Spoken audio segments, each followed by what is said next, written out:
Welcome to the glorious Red Bull Ring in summer sunshine. How close would you like your racing to be? Well, the ADAC GT Masters Championship. We've had 5 races so far, 5 different winners.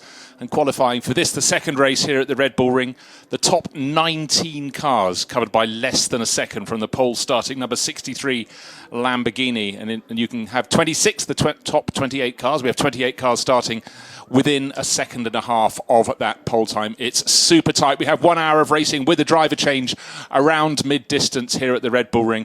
No wonder Herman Tomczyk and all the top brass of the ADAC are so delighted with this championship as it continues to grow and grow. And what a setting, the Red Bull Ring, just so spectacular, nestling in the mountainside here in Austria, just up the valley from where the first ever Austrian Grand Prix was held back in 1964 on the Zeltweg airfield. But this is far more exciting. This is the track that was created as the Österreich-Ring, became the A1 ring when it was reinvented, and for years has been the Red Bull Ring. And now, looking at those buildings in the background, I can assure you they are some of the best pit buildings and grandstands in the world. And that's when you're looking at the track, because of course with that mountainside in the background and the track rising and falling from many vantage points, including this one here at the first corner, you can see a great deal of the circuit.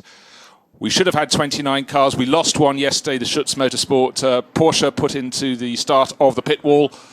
So for Alex McDowell and Klaus Bachler, there will be no race today on Sunday, meaning we're down to 5 Austrian drivers in the race. And the one who's been gathering the headlines is Lucas Auer, 20-year-old, leads the DTM Championship after 4 races. And that is his car, the number 26 Muka Mercedes, was right in the mix yesterday and came home just off the podium in 4th place. It was the story of the Corvettes, though. The Callaway Corvette, with just part of the Valvoline livery, took victory, chased home by the RWT Racing example, number 13.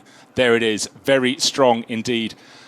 And the drivers who started yesterday's race will start second today. They will be the ones that take over after the driver change. So what I can tell you is pole position will be started, the 63 Lamborghini by Christian Engelhardt. But let's just ride down alongside the grid, about mid-grid there. That's the better place to the 2 HB Racing Lamborghinis, Muka Motorsport, Audi, then a car that was right at the sharp end, the 99 Porsche, the Preckert Herbert Porsche, been so strong all year. Drive-through penalty dropped them down the order out of the top 10. Yako Racing Audi looking great in the green. The one and only Nissan GTR in the race, second of the Zach Speed. Mercedes there, the twin Busch Motorsport Audi, fantastic livery on that car, bright at any time of day. And then 2 cars entered by Audi Sport Racing Academy down towards the tail end of the grid. There they are, side by side.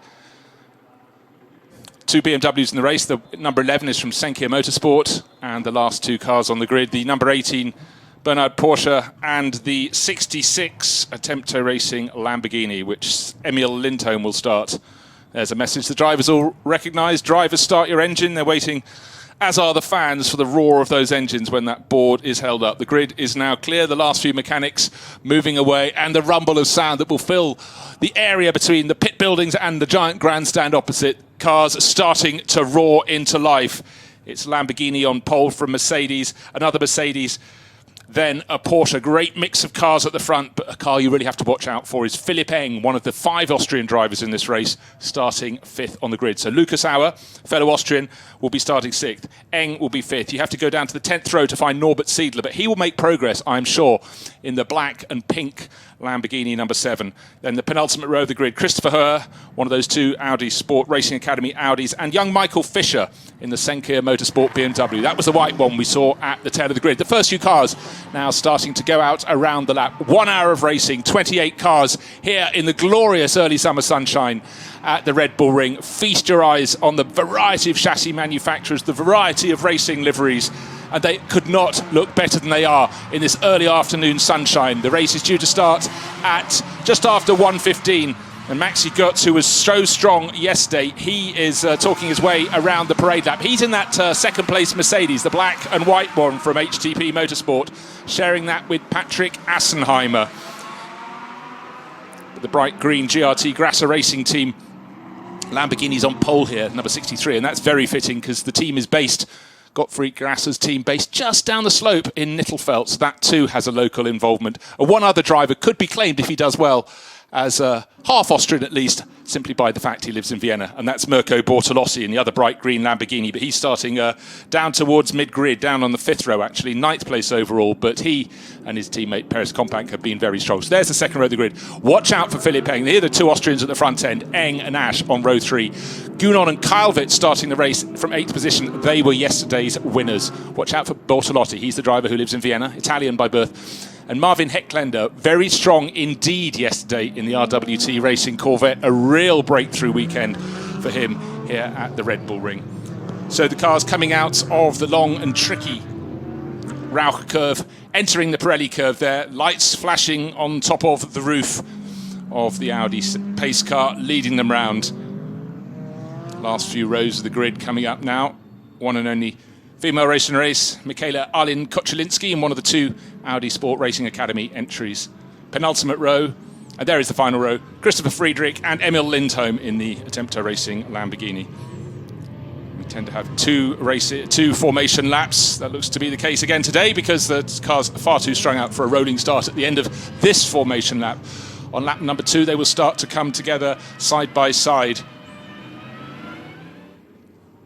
Now they're getting into side-by-side formation. We've got to look for the lights on the roof of the pace car leading them around. The Audi R8, now they're side-by-side. And if those lights suddenly go out, we'll only be getting the 1 racing lap. He's left it quite late. I think we're going... No, they're looking as though they're ready to play. Round through the Rindt curve. Great corner. Where is it? Tucks away. And a late pull-in. So we have 28 cars, 14 rows, side-by-side, coming down the slope from the Rindt curve to the Red Bull Mobile curve, the final corner. In the bowl on the inside is the Lamborghini. It's a very pronounced bowl. In racing, true racing fashion, they'd be on the outside if they could, but 2 by 2 they have to be. All the red lights are on the starting gantry. The second of the 2 ADAC GT Masters races about to be underway. Who's going to make the best start? One of the HP Lamborghinis blasts up the middle, and up the front it's the Lamborghini of the pole starter, Christian Engelhardt, who claims pole position, but Maxi Goetz taking the inside line in his Mercedes, bags at second place, but the real gain was up from 6th by Sebastian Asch in the 26 Mercedes, up into 3rd. The pink Mercedes from Muka Motorsport, that was a really good start. Philipp Eng on the grass, he seems to have lost a position or 2. He started 5th, down to about 7th in the BMW, up towards the front end. Remus curve, a scene of so many incidents and accidents over the past day and a half, but the drivers in the ADAC GT Masters seems better than some of the junior boys because they keep their cars away from each other. But what an opening half lap from Christian Engelhardt. Really nailed it from that rolling start from pole position, was on the correct line, the line you want to be to take that first corner without trouble. Bunching up in about 6th place, and the Kuss Team Bernhardt, number 17 Porsche, has lost several places, down to about 6th, I think, for Michael Ammermuller. Looks as though Luca Ludwig is in about 4th place. Everyone behaving very well through the first handful of corners, down the slope through the Pirelli curve. Now moving into the first Alpine swerve. And the man filter, the brightest car in the field, the bright yellow and green Mercedes right in the thick of the mix there, ahead of the second of the 2 Lamborghinis. That's the 19 with Mirko Bortolossi coming under some pressure from one of the Muka Motorsport Audis in the background. All getting a little bit feisty. And the 99 of Porsche right in that mix as well. So some people gained on the first lap. The first 2 cars starting to make a break. It's Christian Engelhardt and 2 others going very close to the pit wall. That looks like the yesterday's race-winning Callaway Corvette gaining a position, going past Michael Ammermuller there. So Ammermuller back down into 7th place as Daniel Kalvitz powers his way past. And can I just point out at this very early stage in the race, Daniel Kalvitz now has 5 ADAC GT Masters wins here at the Red Bull Ring. 2 in 2013, 2 in 2014, the most recent yesterday afternoon. Bad first lap from Philipp Eng. He got put on the grass on the kink as they ran up towards Remus, and now he's fighting back, but he's on the grass again as he goes shoulder to shoulder with Michael Ammermuller's Porsche. Ooh, a little swerve from each of them towards each other, certainly being very rough and tough as they fight over 7th and 8th positions. 7th is the one that Eng wants in that BMW. Don't forget he started 5th. Loses a bit of ground. Ammermuller dives up the inside. We've got 4 camera cars today, and that is looking through the windscreen of Philipp Eng's car. I think we might just stay with this one for a while. It's going to be really entertaining. He's got Michael Ammermuller up ahead and being pushed very hard by Christopher Mies in that number 1 Audi from Land Motorsport, right in behind him, but fleetingly alongside as they went out of the Rauch curve and down towards the Pirellis. But for now, Ammermuller in that Porsche holds off Philipp Eng as they go over the slight incline, and they're just coming up to the point where they're going to reach the drop down to Rindt curve, and that really falls away on the exit. Of course, the television sort of slightly foreshortens, but a driver on a real charge is Daniel Kalvitz. You can see he's in 6th position there, but he is right on the tail of number 3 of Kelvin van der Linde, who had such a good opening lap, but it just powered past him on the start-finish straight. There is absolutely nothing wrong with the pace of the Corvette, so much grunt, and Kalvitz clearly got a very good exit from the final corner of the lap. So he was 7th, then he was 6th, now he's 5th. The next target for him is Luca Ludwig in that Zack Speed Mobile liveried AMG Mercedes up ahead. braking hard as they go up the hill, sloping into the corner. They still carry on rising on the exit, and then out of Rima's curve they start to drop down the slope a little bit. But the driver making the attack in the early laps of the race is most notably not the race leader. He's got a 7/10 of a second advantage, but it is Daniel Karlwitz, yesterday's winner. Now let's see if the other Corvette can make its way forward. Looking backwards at 13 there, that's Hacklander, looking back from the 99, which is a Prekert Herbert Porsche that could have been at the front, should have been at the front yesterday, but that drive-through penalty dropped it down the order. So two cars with front-running pace, the 99 Porsche and that 13 Corvette in the thick of the action. So it's a rear view from the 99 Porsche. Great sights around the circuit. Oh, and that Porsche cutting it a little too fine on the exit of the swerves. Didn't quite turn in sufficiently. Would have lost a little bit of momentum there, allowing number 13 with Hecklander to close in a little bit, and that's exactly what Maxi Hecklander would want. Into the bowl on the inside of the final corner. Now what we're seeing is that Christian Engelhardt is starting to stretch his legs, gains 0.3 of a second over Maxi Götz in that battle for the lead. Then there's a gap of nearly 1.4 seconds back to Sebastian Asch in the third place Mercedes, but Philipp Eng, is he gaining? He's trying his hardest, but he's still down in 8th place, still can't do anything about Michael Ammermuller.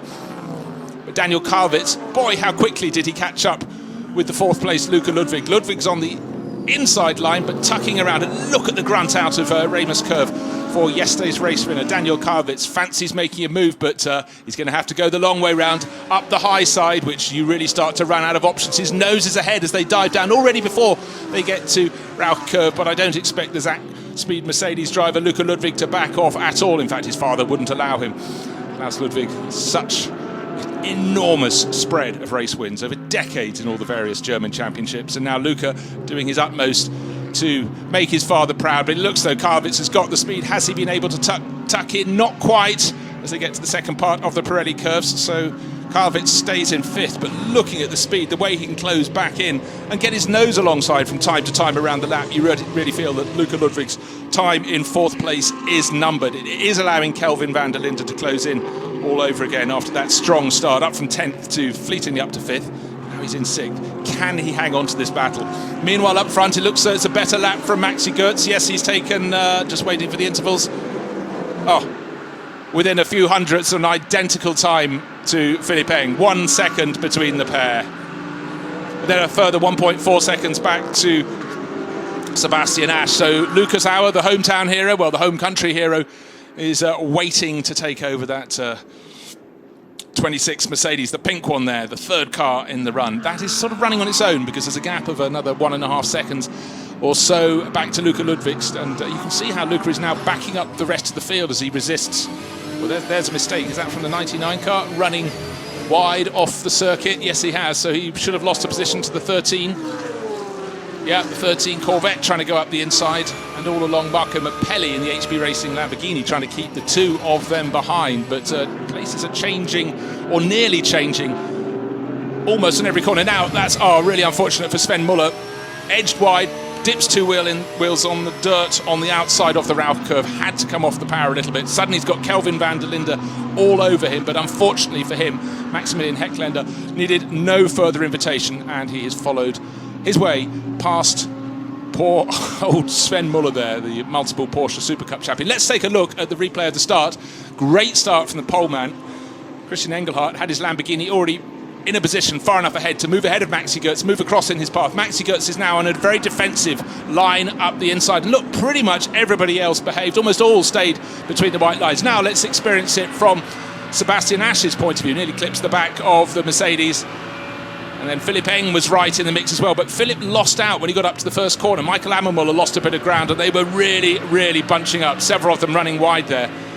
And then Philipp Eng, if we wait long enough, we'll see him bouncing on the grass up the other side. Now we're riding with Mirko Bortolotti here on this replay of the start. This is from 9th on the grid. Not a good start. You can see the cars getting smaller rather than larger up ahead of him. You can see how they're moving around for position, about 4 abreast. And you can Kelvin van der Linde in the black and red Audi. What a start for him, followed through by one of the Land Motorsports cars. That'd be Christopher Mies in number 1. So winners and losers, but overall, the result that was the one that the GRT Grasser Racing team wanted, and that is the car that is leading wasn't troubled.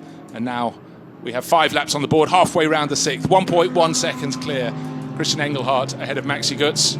Now trying the outside route to wrest fourth place from Luka Ludwig. Will that be outside, comes to inside? No, yet again, he's had to tuck in behind, but he's now got company because Philipp Eng is on the move. He too has deposed Michael Ammermuller.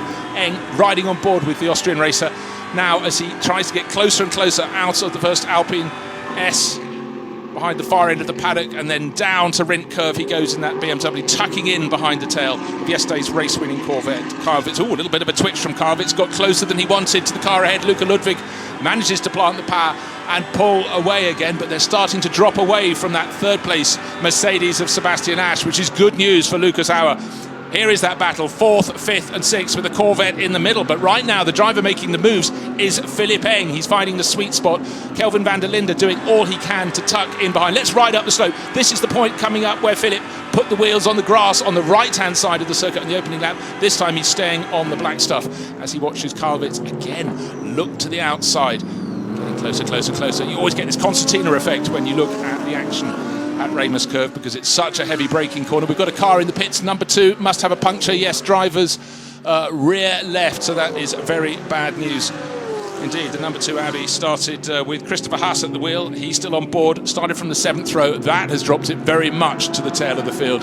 We had a whole handful of punctures yesterday, some from body contact, some from hitting debris on the circuit. Let's hope we don't get any more today. Unlucky for Christopher Haas. Now Philipp Eng is showing just how excited he is. Well, we can look at him from the outside and see his view, or the view from alongside him in the cockpit as they go down into the dip. Now they come through the swerve, the first Alpine curve, and this time Karvitz not close enough to make a challenge. So Luka Ludwig doing a great job to weather the storm, no doubt helped by the fact that the Corvette driver is being challenged by Eng from behind, so he can't put all his focus on the Mercedes ahead. But all along as this battle goes on, the 3 cars ahead of them, Christian Engelhardt, Maxi Goetz and Sebastian Asch are pulling ever further clear. It's almost 2 seconds from Asch back to Ludwig now. In fact, it's 2.7 seconds back. Philipp Eng could not get any closer to the Corvette ahead of him through the first corner than if he climbed into the boot. In fact, that's pretty much what he's trying to do. Kelvin van der Linde going very well in the number 3 Audi for Austrian Motorsport. Good run for him. And don't forget, Kelvin has been racing in the ADAC GT Masters for a long while. Philipp Eng, now that was a mistake. Will he have lost position to van der Linde? He braked too late, went wide up at the top of the hill at turn 3. 2014, Kelvin van der Linde in that number 3 Audi was the GT Masters champion. And now we do get that place change, or do we? Certainly more momentum than he's had before. Round the outside went Karvitz, but he was given the cold shoulder through the corner, and that's turned 5th into 6th. And in the case of Philipp Eng, 6th into 5th, which isn't bad, bearing in mind that he got it wrong himself when he went up into Remus Curve. And all Kelvin van der Linde can do is sit behind and watch. This is Philipp Eng getting it wrong. No, sorry, that's these two coming side by side. And that was quite robust from Luka Ludwig, saying, well, you're alongside, but you're not coming back on the track. You've blown it by going a little bit wide. Let me give you a... Did they touch? Yes, they most certainly did.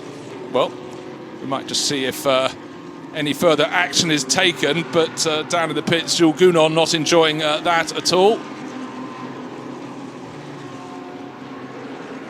He'll be getting in the second half of the race. They took victory yesterday, but it's going to be a mountain to climb. Well, it would be at the Red Bull Ring for them to get towards the front of the field again, because those first 3 are pulling ever further clear. Christian Engelhardt nearly 2 seconds clear and stretching it ahead of Maxi Goetz in the 84 Mercedes. Roland Asch 2 seconds. Roland, I think not. Sebastian, son of Roland, 2 seconds further back in 3rd, and then 3 and a bit seconds back to this battle. And now Philipp Eng, he's a driver who doesn't take no for an answer, trying to go round the outside of Luka Ludwig, trying to do what the driver behind, the driver in that Corvette, Daniel Kalvitz, failed to do.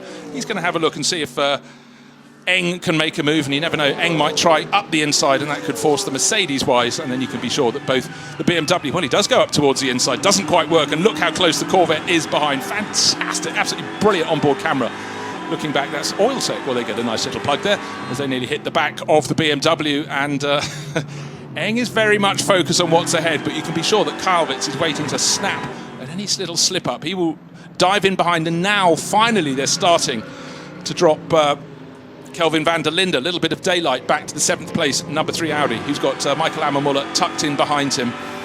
And Mirko Bortolotti starting to make progress in the number 19 Lamborghini, and don't forget that was one of the winners earlier in this championship. It won the second of the two races last time out at the Lausitz ring, sharing with his co-driver from this weekend, Ezequiel Perez-Companc. They've been winning races in the Blancpain GT series as well.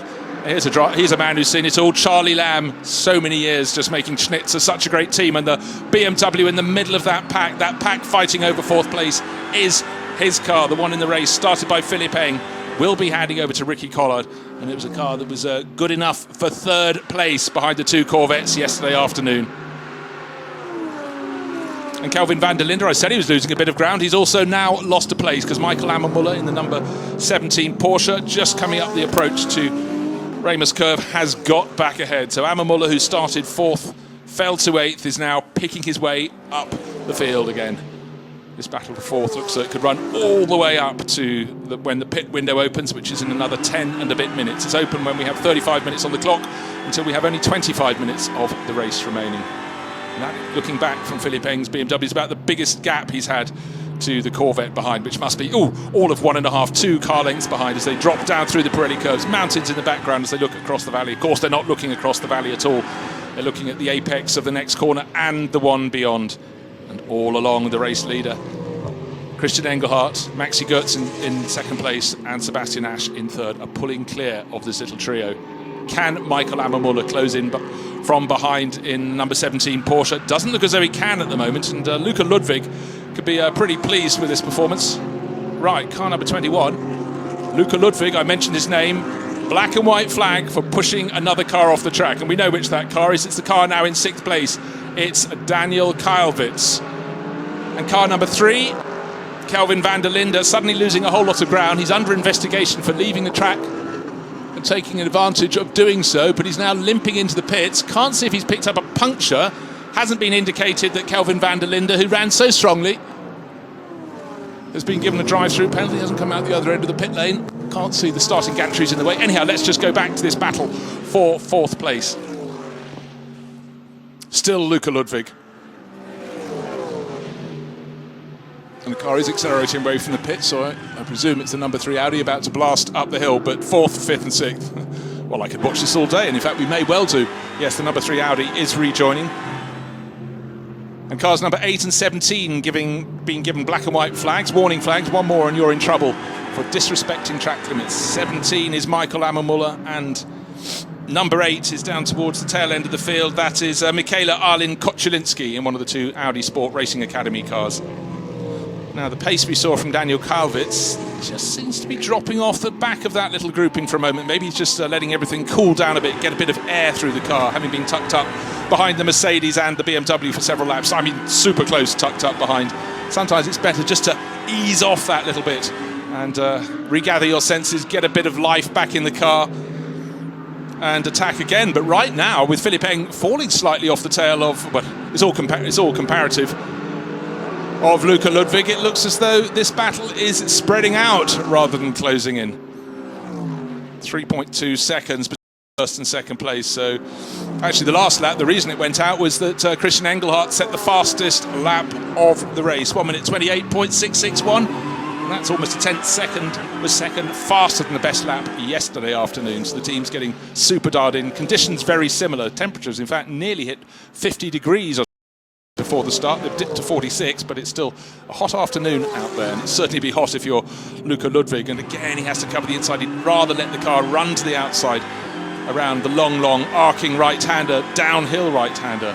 That is the Rauch curve, but he can't afford to leave a gap up the inside, because if anybody's going to actually getting too close to the inside, clouting the curb and being push-wise, it's Philippe Eng, and now Philippe's lost a bit of momentum, which is why Daniel Kylwitz in yesterday's race-winning Corvette is able to tuck right back up all over again. So it's funny how a driver can make one little slip-up. Suddenly the pressure is on him, not on the driver. Chasing for a while, so a comparative gap there for Luca Ludwig. Might be out to about half a second, you never know, but again, a really clean line through the final corner of the lap for the BMW racer. And Philippe Eng, well, he's going to be down to about 0.3 of a second behind. Let's have a little look. They cross the start-finish line. The time comes on the screen. 0.248 of a second to about less than a metre when they get up to the first corner of the lap. Michael Ammermuller now being pressured by Mirko Bortolotti in that number 19 Lamborghini, the green one there. And tucked on behind is Marvin Kirchhofer in the bright yellow and green Man Filter Mercedes in 9th place. I think they might have even put our camera upside down. Can't be entirely sure, but the back of the BMW got a clout there from the Callaway Corvette of Daniel Kalvitz. Luca Ludwig still holds on. This is the corner where they seem to like to try and challenge him. And again, it's up the inside the BMW tries to go. That now compromises its cornering. Kalvitz a chance if he can get a clear exit to make a run, but then he will find himself on the outside line. Certainly no inside line left open for Kalvitz. Philipp Eng very, very wily indeed. Has cost himself some momentum though, so a bit of breathing space back to the 4th place driver, back to Luca Ludwig. Let's have a look. Was there a hit? Looking back from the BMW, that counts as a hit. And so the camera is now at a rather jaunty angle, and poor Jules Gounon just doesn't know where to look. He doesn't want damage to the front end of that car. Seems to have got away with it, but I think that's probably the last of the rear camera angles we will see from the BMW. Philipp Eng races on there. And while we can enjoy the Ludwig Eng Kalvitz battle, behind we've got Ammermuller, Bortolotti riding on board with Bortolotti. And then, as we said, in 9th place, we've got Kirchhoff. Then there's a bit of a gap back to Kalvitz, who's completing the top 10. Sven Muller, of course, he lost out in the early laps. And we have one of the Land Motorsport Audis has retired to the pits. That's Christopher Mies. He's even parked it in the pit garage. The 13 Corvette is also in the pit lane at the moment. That was the car that finished 2nd yesterday. No repeat performance for them. That was started by Maxi Hacklinder. But that is out for the afternoon, one presumes. That's still in the pit lane, bonnet up. Oh, and now Kalvitz is, as one Corvette's in trouble, Kalvitz has regained a position. He's managed to push Philipp Eng wide. It was always going to happen that if Eng left the door even slightly open in his, then he would be attacked himself. But Eng then got back around into the position again. So it just goes to show how these things can keep on changing. So Eng made that move, got the nose ahead, edged wide on the replay up at turn 3. The only line you can really sensibly attack on is on the outside. It takes a bit of trouble is you pay the price if you go on the outside line, because the track starts to run away from you. Was there contact? I don't think there was, but Eng had to swerve, had to go out over the curbs. Then you had the little clatter up the back. But it's all settled down all over again. So it's still Luca Ludwig in 4th place. How far behind Sebastian? 5.5 seconds. They've certainly helped the top 3 and hindered themselves. But Philipp Eng has shown great pace. Last time around he was the fastest of all in the first sector of the lap, and time and again we've seen him really be able to attack up the hill towards Remus. And clearly that's where the car is very strong. Up to the first corner and gets the over the curbs. Well, hopefully on the black stuff rather than over the curbs, and on up the hill. Pleased to report no new messages on the screen, but those who've been given the flag for disrespecting track limits still out on the circuit still know who they are. Number 8 and number 17. 8 is Michaela Arlin Kochelinski. As we know, is up at the front end. It's Michael Ammermuller. Ammermuller now being pushed very hard by Bortolotti. There is Ammermuller in the black and white Porsche Kuss written on the bonnet, but about to receive a Kuss from behind from Mirko Bortolotti in the Grasser Lamborghini. All along enjoying the action up ahead, but there to profit from any broken pieces is the number 48 crew. It sounds like we've got another car coming to pit lane. Oh, good grief, it's not Land Motorsports afternoon. They've got both of their Audis parked straight into the pit garage, so I can't presume that what was the problem for one has become the problem for the other, but they're not being kept out in the pit lane, and you know what, they're not even having any work at the moment. So I can't tell you what is wrong with either of those. No messages saying they've been disqualified and asked to return to the garage, so mechanical problems, no doubt. So for 2 of the drivers, they don't get a race start this afternoon. Christopher Haas started number 2. Number 1 started by Christopher Mies, so Connor De Filippi won't get a run, and neither will Jeff. We will have cars in the pits soon, and legitimately so, for those who are racing, because the pit window will be open very soon indeed. Next couple of minutes it will be open. Now, what would you do if you were running 3rd in a group of 3 cars like the Callaway Corvette? Would you come in straight away or wait till the end? You'd have to say that the Corvette on pace appears to be being slightly delayed, as is Philipp Eng by Luca Ludwig. There, I think, was a little bit more body rubbing. If the BMW and the Corvette could get past this Mobile liveried Mercedes, they undoubtedly will pull away. So they should be frustrated, and they should, in opens come straight in. They can't afford to be delayed any further, because the top three pulling ever further clear. It's next closest thing to 5 seconds between race leader Christian Engelhardt in the 63 Lamborghini and Maxi Goertz in the 84 Mercedes, and then another two back to Sebastian Asch. But then it's 5.7 seconds back to the rest, and of course the rest is still Luca Ludwig and everybody else in his wake. There in the first of the two three-car battles on the start-finish line, and in the background you can see the second one between Ammermuller, Bortolotti and Kirchhofer. And there is that battle. Ammermuller in the Porsche, Bortolotti, quite a few wins under his belt in that Lamborghini this year, including one in the ADAC GT Masters last time out at the Lausitz Ring. And what we're seeing is Kirchhofer is just tucking in behind and getting closer and closer. And again, every time he can look at the inside, he'll seen Philipp Eng try the outside, not just there at the Remus curve, but other corners, but it's really not the place to be. Most effective moves go up the inside, but most effective failures also come with an inside move. When you dive, don't get enough braking done. Is it going to be contact? If there's not contact, it's as close as it could be through the Rauch curve, but it's the same result as before. The Mercedes getting a little bit out of line, but getting the power down sooner than the BMW, and all along the Karlwitz Corvette tucked in behind, but he will be steaming, because we saw how in the early laps of the race Karlwitz was doing what others weren't doing, and he was picking off the cars ahead of him, making his way forward, and hasn't been able to do so since. He hasn't come to anything. There was the third place Sebastian Asch Mercedes. There's the fourth place Mobile liveried Mercedes of Luca Ludwig. And looking down the order, not a great deal of overtaking, but a lot of close racing. That's the gap between first, out of the picture. Now we've got Sebastian Asch coming in from third place. We've got Karlwitz coming in from sixth place. Ammermuller from seventh. So the first of the runners from the front end of the field come through. But Christian Engelhardt and Maxi Goertz in first and second have continued on their way.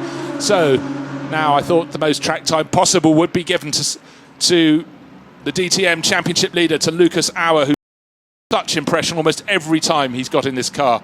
Learning to drive a GT car, he's proved he doesn't need to learn. He's got it already. He's been first or second, or certainly in the top 5 in terms of lap times, and he was very, very strong in the opening part of the race yesterday. A 1-hour race, lots of driver changes. Well, obviously, but the cars have to be stationary for a minimum period of time, and any transgressions. This is the moment the BMW finally gets past. No, it isn't. For yet another lap, it's still position held on track by Luca Ludwig. Of course, they've lost the Corvette off their tail, because Karlwitz came in to hand over to Jules Gounon. In some way, that has added impetus to Philipp Eng, because he doesn't have to defend for any pressure from behind. He could focus on the 21 Mercedes up ahead of him. And here come the front-running pitters who have come out. So Michael Ammermuller has handed over to Mathieu Jaminet, and they started very well indeed by winning the first of the ADAC GT Masters races this year, 2 at each meeting, and they won the opening race at Oschersleben. And then Collard and Eng in their BMW won the second. Moving on to Lausitz Ring, it was Sven Muller and Robert Renauer. We've seen them in this race in the Herbert Porsche. Then the Bortolotti Perez Companc Lamborghini number 19, and then of course Gounon and Karlwitz won the first of the 2 races here yesterday. So that was a good strong run for the Zach Speed Cruise. That's number 21. That was the one that Luca Ludwig drove with such robust form to hold on to that 4th place for so long, until he came into his stops. He's handing over to Luca Stolz. See how the conditions are absolutely fantastic here. The light glinting off the flanks of that Mercedes AMG.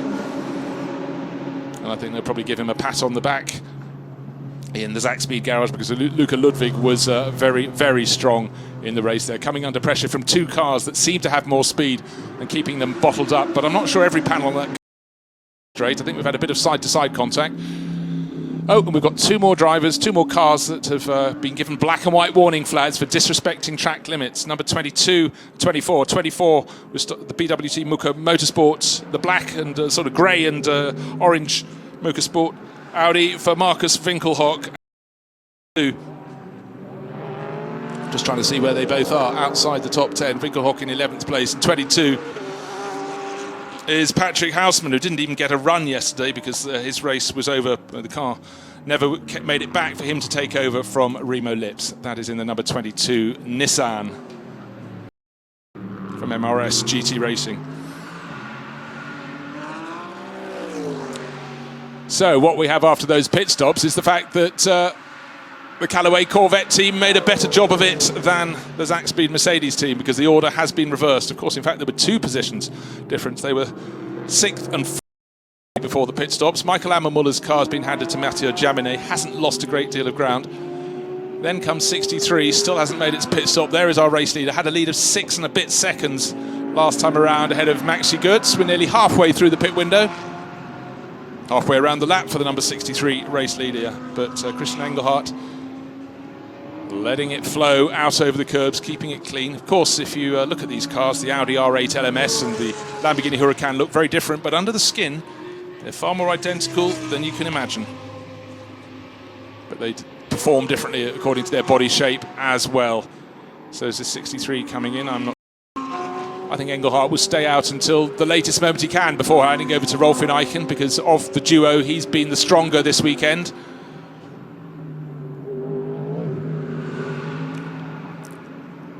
Maxi Goetz in the background, flashing his lights, just going under the KFZ Tyler 24.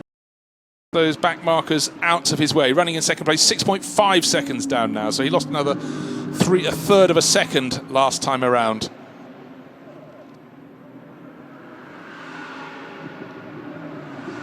Philipp Eng in third in the BMW. Probably feeling a bit lost all on his own, having had company from the very start of the race. Always a battle to be had. Now he's got half the distance of the run up the hill from turn 1 up to Ramus at the top, without a car to be seen. And Ricky Collard, young British racer on the BMW Junior Motorsport books, are ready to take over. Patrick Assenheimer, likewise, waiting to get his run when he'll take over from Maxi Goetz in the HTP Motorsport Mercedes, still running in second place. Can he make up the 6.5 seconds? Is he the match of Rolf Eichen, who'll take over the race-leading Lamborghini, or is he better? Let's find out. Sven Muller now up to 5th place, but of course he has yet to make the pit stop in the number 99 Porsche. Going past one of the Audi Sport Racing Academy's R8 LMSs, or not, as the case may be. Found himself on the outside line as they went into the Pirelli curve. And all you can see there, and this is our... Is it 19 coming in? There should be number 63 coming to the pits, waiting for it to trigger the system. Yep, there it is. 0-1 on the windscreen. So Christian Engelhardt had a slightly longer share because it's a 1-hour race and he's coming with 28.5 minutes remaining. But Rolf Eichen will take over. But Rolf would have to admit, so far this weekend, Christian has been the pick in this car. Rolf runs out. Both of them have helmets, matching bright green livery to the car. Rolf clonks his on the roll cage as he slides his way in. And as always, the driver who gets out is responsible for making sure the belts are fastened and tightened properly for the driver taking over. Now, 43, when everyone's made their pit stop, still be in the lead of the race. Don't forget, its advantage was 6.5 seconds or so. So certainly no need to make a rush in the pit lane. That is the way it's set up here. No need to just go too soon, otherwise you'll be called back in for a drive-through penalty, plus the extra time that you've failed to be at a standstill added. That should be absolutely fine for Rolf Eichen. Up what I think we can safely say is the steepest pit exit in the world.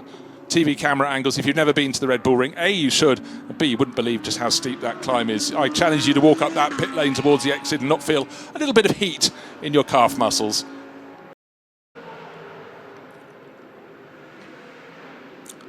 So Christian Engelhardt, it'd be good to see him down in the pit garage. I think he's done a very, very good job. Made that very positive start from pole position. Maxi Goetz knew very early on the climb up towards the first corner that he wasn't going to be able to challenge, so he moved across into the wake, tucked in behind the 63 Lamborghini, and just made sure that he was safe in second place. And Maxi, as we speak, is just coming into the pit lane. There he is, number 84. Maxi handing over to Patrick Assenheimer. Already on the windscreen you can see the car's positional number starting to go up from 0 to higher number as those behind who have yet to pit, including Philip Eng, carry on along their way on the track, but they will be in very soon as well. We've got another minute and a half or so before the pit window closes, and the penalties for not getting in within that time are severe. Absolutely race chance ending.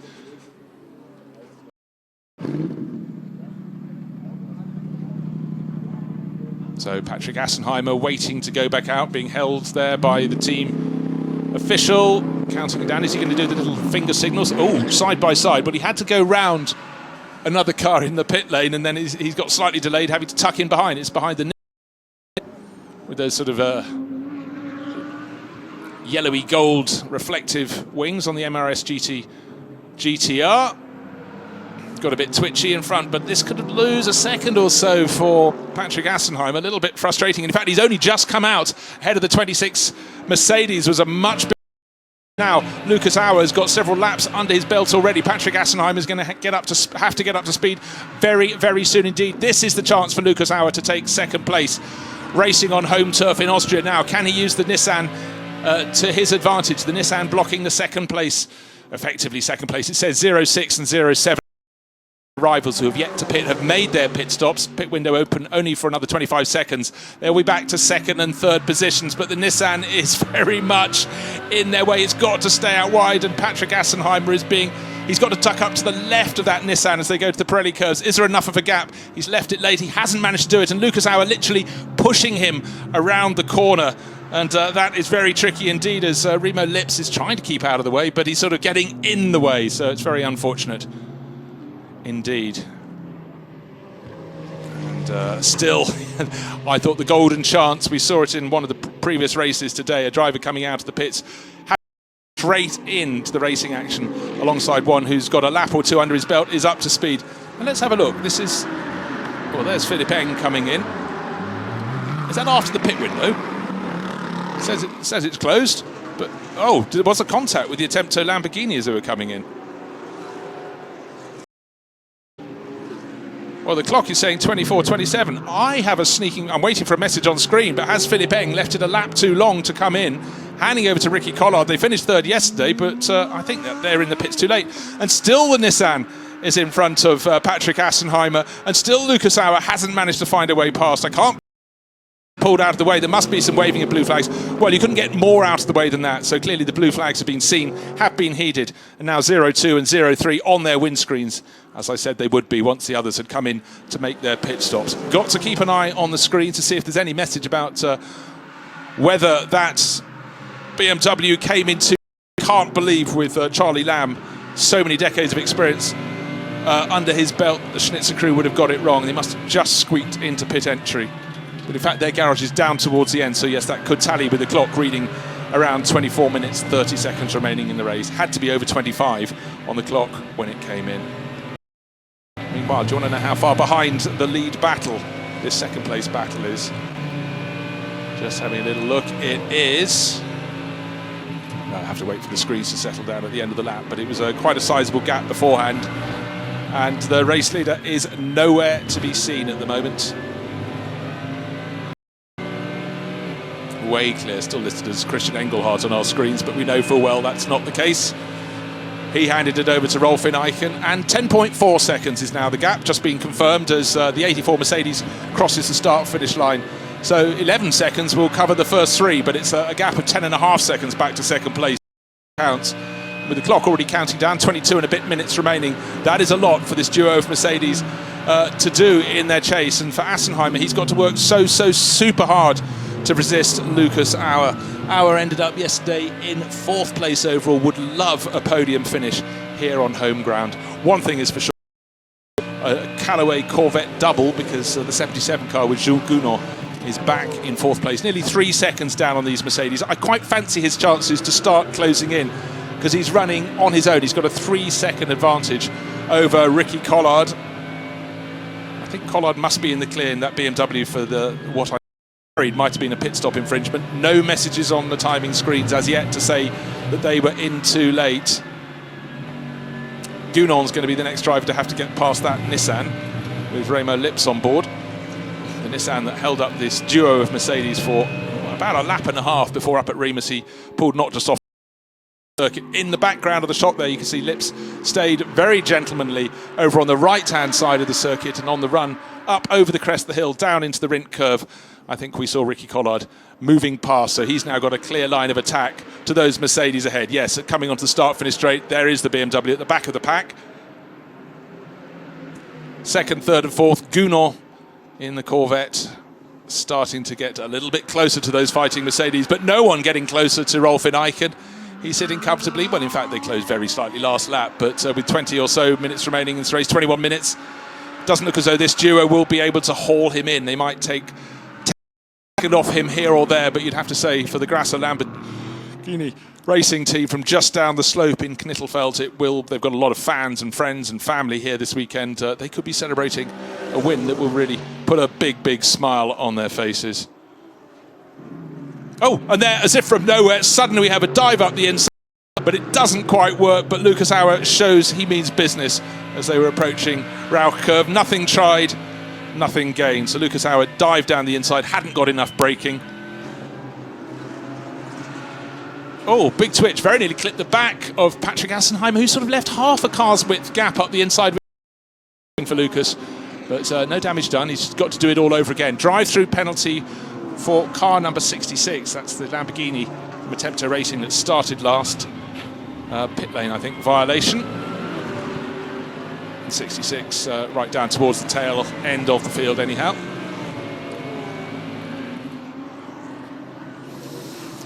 Well, there's a replay. It was worth a try, and in fact Lucas Auer did very well to still get the car turned enough to the left to get it into the corner, and now he's got it back into second place. The last time he had second place, it lasted about 2 seconds. This time it looks like it could be permanent.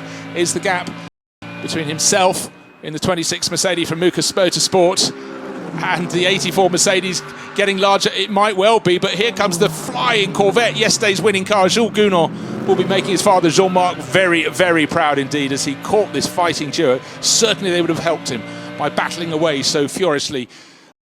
But what we've seen time and again is just how quick this Corvette is in a straight line. It's not the most modern car anymore. It's had many years of racing under its belt, but nothing can really live with the punch it has from its 6.4 litre massive V8 that fires it up the straights. 6.245 fair starker to be enjoyed, and the way that certainly Lucas Auer's Mercedes seemed to punch its way up the start-finish straight. I say that Patrick Assenheimer was fleetingly second in that 84 Mercedes. He's been slightly circumspect. He's left just a few opportunities for Lucas Auer to consider having a go, and Lucas doesn't need asking twice. He has made those moves. Maxi Goetz, well, he's keeping a smile on his face, but where to look next? But certainly might actually be safer with Lucas Auer ahead of him, or ahead of his car. And now it looks though a podium position could be starting to slide away from Maxi Goetz and all his fans. Mercedes in third place has got Jules Gounod right behind. Has Gounod got the speed to punch out of the first corner to rise up the hill? Out of OMV curve they come. It's not a straight piece of track. It swerves to the right and then here to the left. But one thing is for sure, that Lucas Auer, having got up into second place, is able to stretch away. And now let's watch, I reckon, over the next lap and a half, what we can see from Jules Gounod. He managed to catch them up, the two Mercedes, when they were fighting. But now they're not fighting. They're running at the sort of speed they ought to be able to run. But Patrick Assenheimer has left a fair bit of inside line for the other drivers to take a look at. And in fact, Patrick should stand the pace of the Callaway Corvette because he drove one last year.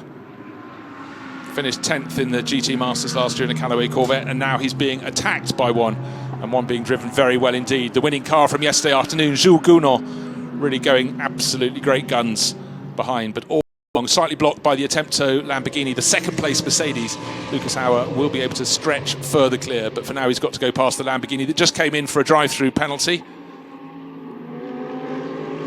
for violation of Article 39.1, if you need to know. And now it's the turn of Assenheimer and Gounod to be slightly delayed by the Lamborghini. Now what are we seeing here? Finally attack from the Koos Porsche. Very gentlemanly stayed out of the way. The attack from the 48 Mercedes. That's Indy Duncher, Dutch racer, down the inside he went. And the 99 Porsche also on the move, working its way forward with Robert Renauer at the wheel. Haven't seen the race leader for a while. He's 11 seconds clear now, Rolf in Eichen. It was 10 and a bit. Oh, and then Gunon gets it wrong at the top of the hill. And is he going to slot back into 4th place or 5th? I think he might still be safe in 4th, but only just, because they're now going, hello, I wasn't fighting with you, but I'm about to be now. The Attempto Lamborghini might be better being on the outside line, but he's taken the inside line, so no problem there for Gunon as he recovers. And then, unfortunately, for Ricky Collard Jr., he's blocked. Let's have a look on the outside line. The Marshal very wisely pulled his head back in. Fantastic camera work there. He pulled his head back in as Gunon had tried the outside line. A little bit of a kink to the left, perhaps, from Patrick Assenheimer.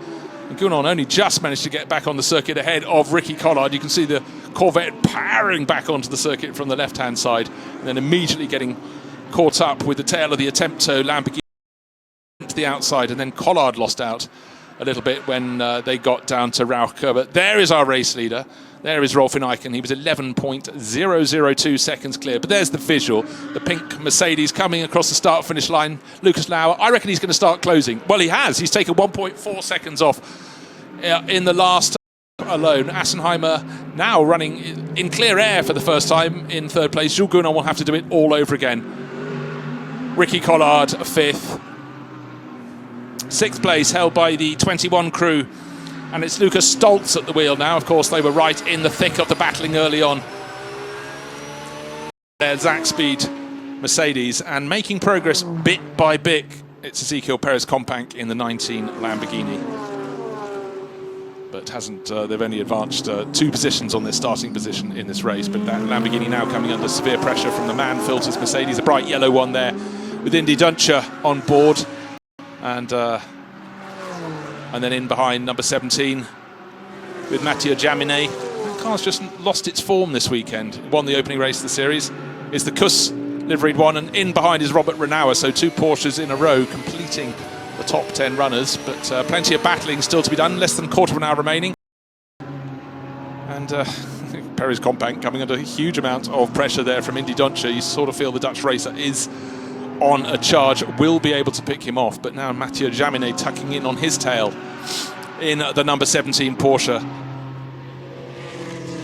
So if anything, I don't think we're going to see dancing. I think we're going to see him having to drive using his mirrors very, very intensely. He's holding down 7th place. He's 7.5 seconds down on Lucas Stoltz, so he's not going to gain positions, but he could very easily lose them. He's hunted down by the Mercedes, bright yellow Mercedes number 48, and then those 2 Porsche. No wonder the fans in the grandstand are enjoying this action as the cars come up the hill, brake heavily for the first corner. Clouting the curb on the inside is the yellow Mercedes, running wide over the curbs on the outside, and will have a slower exit to the first corner. We've got a car in the pits. It's the number 24 Audi that have been started by Marcus Finkelhock. It's Philip Salicada at the wheel. Is he in the pit lane? Looking for messages. Drive-through penalty. Car number 24 failed to manage track limits. We saw the warning on the screen, and now we're about to have the place change. The Mercedes has got ahead of the Lamborghini. Perez Companc is now going to have to defend because, well, another place change in behind, because the 99 Porsche with Robert Renauer has got, well, up the inside of the 17 Porsche. Mathieu Jaminet doesn't want